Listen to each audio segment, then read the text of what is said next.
ikimiz için.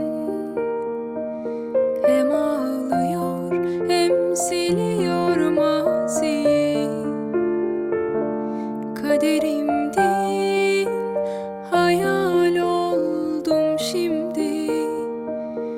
Aşkımız bitti, masallar gibi. Kıymetini bilemedim, bilemedim, bilemedim.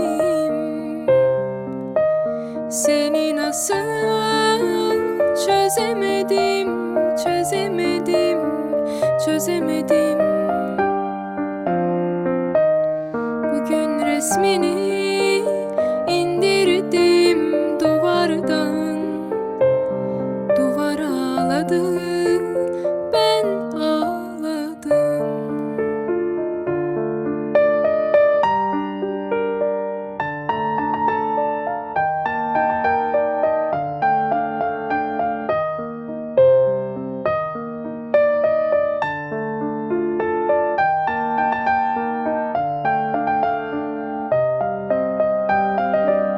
Kar çiçekleri gibisin temiz.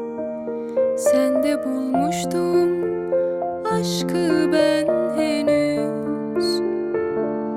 Son bir bu sefer hatıra kalsın. Sen yokken gönlüm yanımda sansın. Kıymetini bilemedim, bilemedim, bilemedim.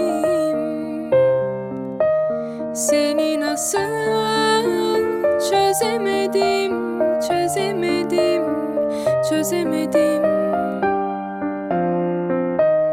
Bugün resmini